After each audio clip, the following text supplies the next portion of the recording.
कई बार पेशेंट्स हमसे आके पूछते हैं कि सर हम बहुत रनिंग कर रहे हैं, जॉगिंग कर रहे हैं, तो क्या ओवर यूज़ से हमारे जॉइंट्स ख़राब हो जाएंगे? बिल्कुल, ओवर यूज़ से जॉइंट्स ख़राब हो सकते हैं। तो क्या रनिंग करना बंद कर दें, जॉगिंग करना बंद कर दें?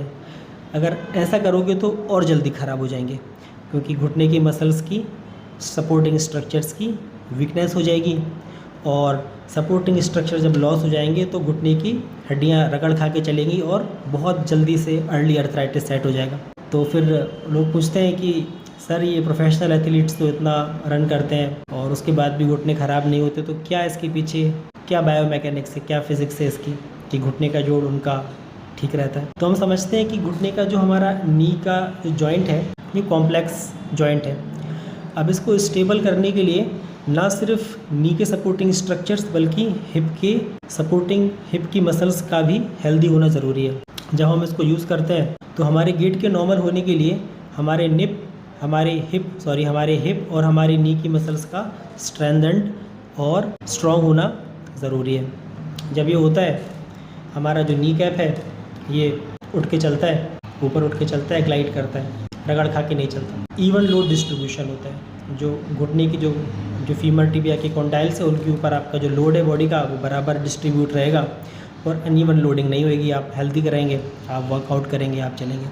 लेकिन जैसे जैसे आपकी मसल वीकनेस होगी, सपोर्टिंग स्ट्रक्चर्स आपकी वीक होंगे, तो एंटीरियर नी जॉइंट का पेन शुरू हो जाएगा। सीढ़ी चढ़ने उतरने में पेन होगा, कड़ चढ़ की आपको आवाज़ आएगी और ये पटेला जो है चिपक के चलने लगेगा। अब ये पटेला जब चिपक के चलेगा तो आपका फीमोरल जॉइंट और जो पटेला का जॉइंट है इसमें अर्थराइटिस की शुरुआत हो जाएगी। नी जॉइंट का पेन शुरू हो जाएगा, नहीं एड्रेस करेंगे तो अर्थराइटिस हो जाएगा।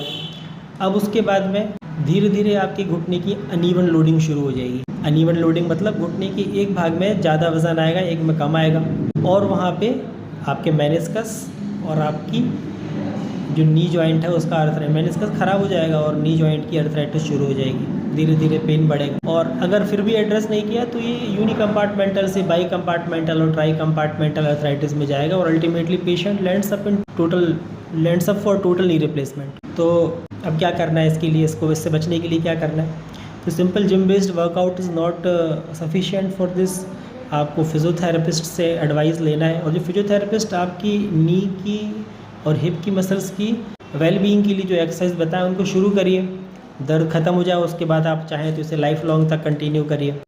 तो होगा क्या, जब आप एक्सरसाइज करेंगे तो आपका गेट नॉर्मल हो जाएगा, पटेला के आसपास की मसल स्ट्रेंथेंड हो जाएंगी, पटेला वापस से ऊपर उठ के चलने लगेगा, ग्लाइड करने लगेगा। घुटने के जोड़ में जो पहले अनइवन लोडिंग हो रही थी वो बराबर लोडिंग होने लग जाएगी। और अगर अर्थराइटिस सेट इन नहीं हुआ है तो पूरा दर्द चला जाएगा। लेकिन अगर अर्थराइटिस हो चुका है तो फिर भी दर्द बना रहेगा, लेकिन उसके बाद में जो अर्थराइटिस के बढ़ने की स्पीड है वो कम हो जाएगी और आपका घुटने का जोड़ बहुत लंबे समय तक के लिए स्वस्थ रहेगा। Thank you very much.